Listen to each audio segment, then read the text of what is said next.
On Christmas Eve, with hammer in hand, Pope Francis will open the holy door of St. Peter's Basilica. This symbolic gesture heralds the beginning of a special year of grace called a Jubilee. But if you live in Rome or have visited the city recently, you may be tempted to wonder whether it really will be all right on the night. Construction is still very much underway just about everywhere you look, and accusations of high-level corruption and misappropriation of Jubilee funds have been flying around for a while. Still, hopes are high that when the time comes, the Eternal City will be at her eternal best and live up to the Jubilee motto, which is Pilgrims of Hope. Pope Francis' strength and energy will certainly be put to the test next year. For starters, the Holy Door of St. Peter's Basilica isn't the only one he'll open. He's made it clear the doors of forgiveness are open even for those who've committed the most serious sins, and for anyone who feels they're far from God. That's why, the day after Christmas, he will symbolically open the door of a prison near Rome, the same one he visited this past Holy Thursday and where he washed the feet of 12 inmates.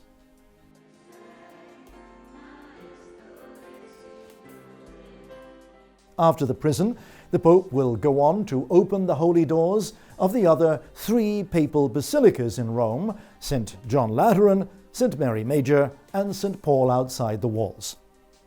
Starting in January, the Pope will hold 2 general audiences every week, on Wednesday as usual, and again on Saturday, to ensure as many pilgrims as possible get to see him.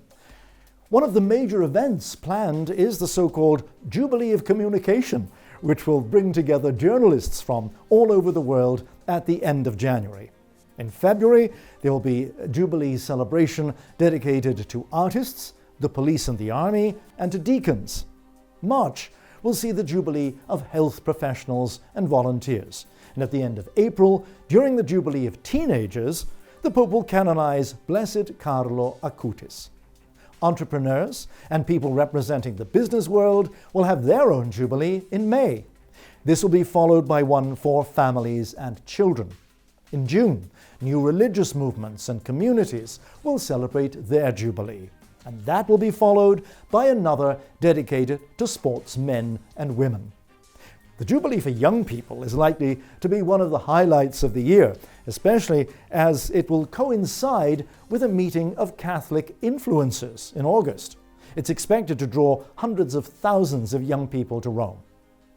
September will be the month dedicated to catechists, October to missionaries, and November to teachers and educators. All these Jubilee events share the common aim of transmitting hope in a world discouraged by violence, wars, and injustice. A hope, says Pope Francis, we need now more than ever. Ne hanno bisogno I giovani, spesso disorientati, ma desiderosi di vivere in pienezza. Ne hanno bisogno gli anziani, che la cultura dell'efficienza e dello scarto non sa più rispettare e ascoltare. If you didn't hear your own Jubilee mentioned among those listed earlier, never fear, it may still be announced at the last minute. As the Jubilee preparations demonstrate, getting things done at the 11th hour is a special Roman skill after all.